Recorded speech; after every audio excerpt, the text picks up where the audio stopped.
Hello my dear friend, my name is Surabhi Singh और मैंने आपसे लास्ट लेक्चर में बात की हुई थी फेरस अलॉय के बारे में। फेरस मेटल और उसके डिफरेंट डिफरेंट अलॉयज़, उसके अंदर cast iron, steel, wrought iron के बारे में बात की हुई थी। तो उसका कुछ पार्ट के क्वेश्चंस जो बचे रह गए वो मैंने इस स्लाइड के आखिरी में ऐड किया हुआ है। तो ये वीडियो लास्ट तक जरूर देखिएगा जिससे आप पिछले साल के IES के क्वेश्चंस को भी सॉल्व कर सकें।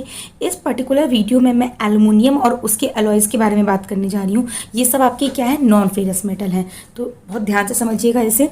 अगर हम नॉन फेरस मेटल की बात करते हैं तो क्या क्या आते हैं आपके, aluminium, copper, zinc, lead, tin, nickel, titanium.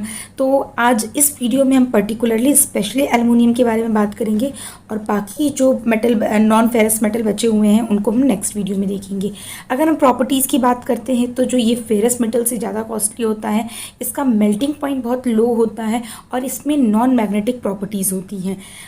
ये रेजिस्टेंस टू कोरोजन होता है। आप कभी भी देखते हो कि एल्युमिनियम में जंग नहीं लगती है, जबकि आयरन का सबसे बड़ा डिसएडवांटेज क्या था कि आयरन में बहुत जल्दी जंग लग जाती थी। अगर आप कोई भी शिप वगैरह आयरन से तैयार करते हो, मतलब आयरन के मेटल से तैयार करते हो, लोहे की बनाते थे, तो वो नीचे की तरफ जंग लग जाता था। तो उस जंग को हटाने के लिए हमें उसमें अलॉयज़ वगैरह कुछ मिलाने पड़ते थे।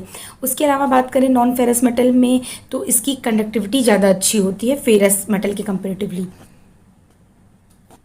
तो हम आज बात करने जा रहे हैं एल्युमिनियम की। एल्युमिनियम हमारे अर्थ में बहुत ज़्यादा मात्रा में पाया जाता है, बट ये फ्री स्टेट में ना होकर ये एक बॉक्साइट स्टेट में होता है।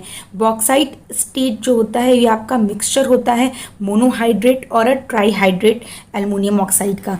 मोनोहाइड्रेट का मतलब है कि इसमें एक वाटर मॉलिक्यूल साथ में होगा और ट्राईहाइड्रेट का मतलब है कि इसमें 3 वाटर मॉलिक्यूल होंगे। So it is obtain in a pure form by processing its ore called bauxite which is mixture of monohydrate and a trihydrate aluminum oxide. So basically aluminum is not present in a free form, it is present in a atmosphere in a form of bauxite. So we can get the pure aluminum by processing to bauxites होता है। उसको हम पहले purify करते हैं, उसके बाद हम उसको डिसॉल्व करते हैं, उसके बाद से हम एल्युमिनियम को सेपरेट करते हैं इस सॉल्यूशंस में। इसके लिए हम इलेक्ट्रोलिसिस प्रोसेस को यूज़ करते हैं 9-10 डिग्री सेंटीग्रेड पर। यानी हमें पहले बॉक्साइड को प्यूरिफाई करना है, फिर उसको डिसॉल्व करना है, फिर उसको इलेक्ट्रोलिसिस प्रोसेस के थ्रू हमें एल्युमिनियम को सेपरेट करना है। अगर हम इसकी फिजिकल और मैकेनिकल प्रॉपर्टीज़ जाने तो बहुत इंपॉर्टेंट है। और प्लीज़ डियर स्टूडेंट, लास्ट 3 साल से सिर्फ इसकी प्रॉपर्टी से रिलेटेड क्वेश्चन आ रहे हैं, तो इस चीज़ को बहुत अच्छे से समझिएगा। थोड़ा थियोरेटिकल है, थोड़ा कंफ्यूजिंग है बाकी प्रॉपर्टीज़ से, बट आपको ये मेमोराइज ही करना पड़ेगा। ये आपका डक्टाइल मेटल होता है। डक्टाइल का मतलब है कि आप एल्युमिनियम के वायर वगैरह को किसी भी तरीके से स्ट्रेच कर सकते हैं, किसी भी शेप में डाल सकते हैं। Thereby it can be drawn into a thin wire. It is extensively used in cable and conductor. आप देखते हैं एल्युमिनियम के वायर वगैरह में हम इसे यूज़ करते हैं। It forms protective layer of aluminium oxide when expose to atmosphere. This protective layer make it corrosion resistant. जो आपका सबसे अच्छी क्वालिटी होती है एल्युमिनियम की कि आपका कोरोजन रेजिस्टेंट होता है, यानी इसमें जंग नहीं लगती है। जो आपका प्योर एल्युमिनियम होता है वो बहुत ही सॉफ्ट होता है, तो उसको हार्ड बनाने के लिए हम इसके डिफरेंट अलॉयज़ को यूज़ करते हैं। लाइक हम इसमें निकेल, मैग्नीशियम, सिलिकॉन, कोबाल्ट, इस टाइप के डिफरेंट मेटल्स को यूज़ करेंगे इसको हार्ड करने के लिए। हम आगे देखेंगे कि हम डिफरेंट डिफरेंट मेटल्स को यूज़ करके इसे हार्ड कर रहे हैं, तो उसके अलग अलग डिफरेंट नाम हो जा रहे हैं। Aluminium hardened by cold working can be amended by heating it about 350 degree centigrade and then cooling in a air. इसका मेल्टिंग पॉइंट जो मैंने आपको बताया कि बहुत कम होता है, 658 डिग्री सेंटीग्रेड पे ही ये मेल्ट कर जाता है। ये बहुत लाइट वेटेड होता है और इसकी स्पेसिफिक ग्रेविटी 2.7 होती है। It's ultimate strength is sufficient high, 50 to 70 mega pascal होता है। Good conductor of heat and electricity. अगर हम स्ट्रेंथ टू वेट रेशियो की बात करते हैं तो इसका स्ट्रेंथ टू वेट रेशियो भी बहुत अच्छा होता है। तो ये आपकी प्रॉपर्टीज़ हो गई थी, फिजिकल और mechanical properties.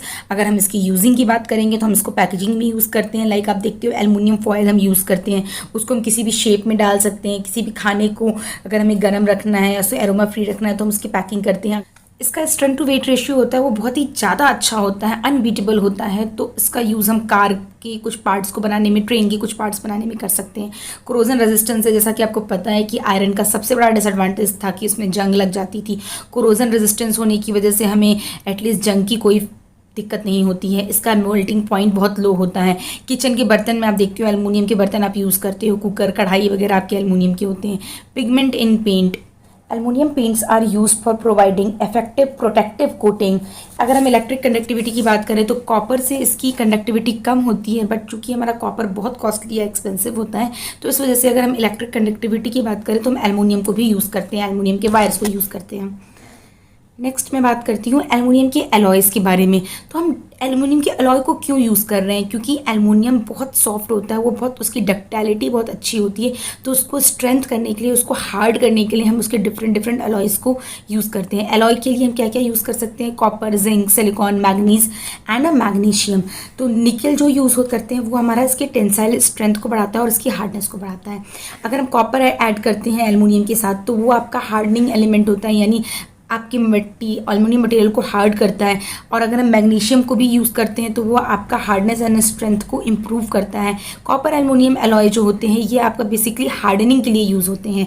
Strength can be improve bye with additional amount of small amount of manganese and निकल in the copper aluminium alloy. तो हम इसके डिफरेंट डिफरेंट एलॉय पढ़ेंगे। बात करती हूँ ड्यूरालुमिन की।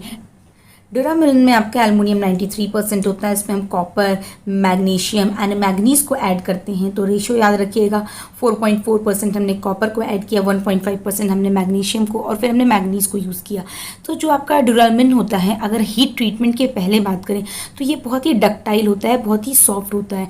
बट अगर हम इसको हार्डनेस यानी इसको हार्ड बनाने के लिए, इसकी स्ट्रेंथ को इंक्रीज़ करने के लिए हम हीट ट्रीटमेंट करते हैं। हीट ट्रीटमेंट मतलब यानी प्रिसिपिटेशन या क्वेंचिंग करेंगे। तो अगर इसके फैब्रिकेशन के बाद अगर हम इस पर हीट ट्रीटमेंट करते हैं और इसको रूम टेम्परेचर पे कुछ दिनों के लिए छोड़ देते हैं, एल्युमिनियम बहुत हार्ड हो जाता है, इसकी स्ट्रेंथ जो होती है वो आपकी माइल्ड स्टील की इक्वल हो जाती है। बट अगर हम इसकी डेंसिटी की बात करते हैं तो उसकी 1/3 होती है।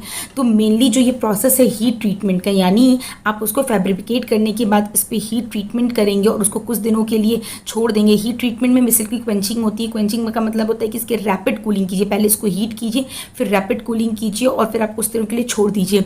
तो उसकी वजह से जो ये आपका ड्यूरामिन होता है वो हार्ड हो जाता है, और उस हार्डनेस की वजह से ही हम इसे एयरक्राफ्ट या एरो इंजन में यूज़ करते हैं। And other machinery and other parts of the mobile it has a higher strength to weight ratio. तो ड्यूरामिन की सबसे अच्छी प्रॉपर्टी है कि इसका स्ट्रेंथ टू वेट रेशियो बहुत ही अच्छा होता है और हाई इलेक्ट्रिकल कंडक्टिविटी होती है। नेक्स्ट मैं बात करती हूँ वाई एलॉय की। वाई एलॉय में आप एल्युमिनियम के साथ साथ निकल, कॉपर और मैग्नीशियम यूज़ करते हैं, यानी इसमें हमने मैग्नीज ना यूज़ करके निकल यूज़ किया है।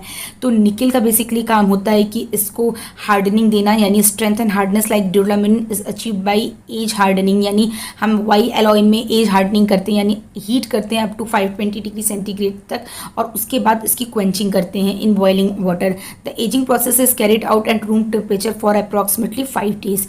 It is extremely used for the component which has to retain strength at high temperatures such as a piston. यानी अगर आप देखोगे पिस्टन वगैरह को बनाने के लिए आपका वाई एलॉय यूज़ होता है।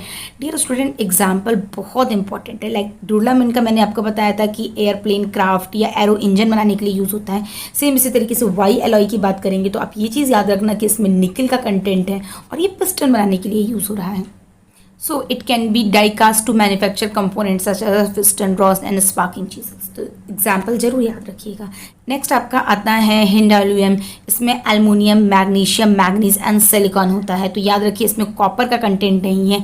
It is manufactured in the form of sheet of 16 gas and which are furtherly mainly used for manufacturing of utensils. तो अगर हम बर्तनों की बात करते हैं तो बर्तनों के लिए हमारा जो एलॉय का कंटेंट होता है वो ये होता है।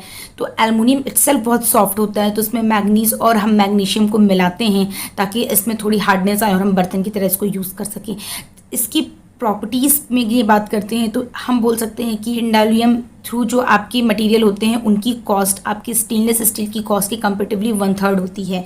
अगर हम इसकी प्रॉपर्टीज़ की बात करेंगे तो स्ट्रॉन्ग एंड हार्ड है, ये नॉन रिएक्टिव होते हैं और आपका गुड सरफेस फिनिशिंग होती है। ये आपका स्क्रैचेबल नहीं होते हैं। आप नॉर्मली आप इसको रोज़ बर्तन धुलते हो तो आप देखते हो स्टेनलेस स्टील भी होता है तो उसमें भी स्क्रैचेस आ जाते हैं, बट एल्युमिनियम के बर्तन में स्क्रैचेस थोड़े लेट में आते हैं। It's cost is lower than stainless steel. It's mainly used for cooking utensils. तो याद रखिएगा कि बर्तनों को कुक करने के लिए हम हिंडालुयम को यूज़ करते हैं। लास्ट आता है आपका मैग्नीशियम। मैग्नीशियम में हमारा 90% एल्युमिनियम होता है, मैग्नीशियम, कॉपर, निकल, मैग्नीज एंड आपका टिन होता है। ये आपका लाइट वेट एलॉय है और ये हाईली डक्टाइल होता है, बट इसकी कास्टेबिलिटी पुअर होती है, मशीनेबिलिटी अच्छी होती है। इसका यूज़ हम डोर हैंडल्स में देखते हैं, आप एल्युमिनियम के बने होते हैं, लेगेज, रैक्स, ग्रिंडर पार्ट्स या फिक्सचर्स में करते हैं, तो सबके यूज़ जरूर याद रखिएगा। आइए कुछ क्वेश्चंस के बारे में बात कर लेते हैं। लाइक कास्ट आयरन का क्वेश्चन यहाँ पर आता है, जो आपको मैंने पिछले वीडियो में पढ़ाया था और वहाँ मैं क्वेश्चंस ऐड करना भूल गई थी। तो इनकेस अगर आप इस क्वेश्चन को नहीं सॉल्व कर पा रहे हो तो प्लीज़ पुरानी वीडियो जरूर देखना। ये आपका 2018 का आया हुआ क्वेश्चन है। Malleable cast iron is produced by quick cooling of cast iron by adding magnesium to molten cast iron from white cast iron by annealing. तो इसका ऑप्शन हो जाएगा 1, 2 एंड 3। ठीक है, ये मैंने आपको लास्ट वीडियो में कंप्लीट किया हुआ था, तो प्लीज़ इसको, ये क्वेश्चन आपका प्रीवियस ईयर का आया हुआ है तो जरूर सॉल्व कीजिएगा। ये आपका 2018 का क्वेश्चन देखिए। High strength super duralumin alloy are adopted in manufacture of aero engines. अभी मैंने आपको बताया, इसका आंसर वीडियो में छुपा हुआ है, तो प्लीज़ इसका आंसर मैं नहीं करूँगी, आप मुझे कमेंट बॉक्स में कमेंट करके बताएंगे। Precipitation heat treatment is adopted for duralumin product. तो ये चीज़ का आंसर आप मुझे बताइएगा, A, B, C, D। इसके ऑप्शंस आपको पता होने चाहिए। जैसे अगर इसका ए ऑप्शन की बात करूं तो ए ऑप्शन आपका ये हो जाएगा कि पहला और दूसरा दोनों स्टेटमेंट सही है and first second is the correct explanation of first. B में क्या है कि दोनों स्टेटमेंट सही हैं बट एक दूसरे से रिलेटेड नहीं है। सी ऑप्शन है आपका कि सिर्फ फर्स्ट स्टेटमेंट सही है। डी ऑप्शन है कि सिर्फ आपका सेकंड स्टेटमेंट सही है, तो जरूर टिक कीजिएगा। ये आपका लास्ट टू लास्ट वीडियो का क्वेश्चन है। Fatigue resistance of material can be improved by shot peening and polishing. तो ये मैंने आपको पढ़ाया हुआ था, अगर आपको याद है तो आप इसका आंसर मुझे जल्दी से बताइए। और तो मैं बता देती हूँ, इसका आंसर होगा बोथ 1 एंड 2। आप मेरे पिछले वीडियोज़ में जाइए तो आपको इसके आंसर्स जरूर मिल जाएंगे। ठीक है, तो डियर स्टूडेंट, वीडियो पसंद आई है तो लाइक एंड सब्सक्राइब जरूर कीजिएगा और मेरे साथ बने रहने के लिए थैंक यू।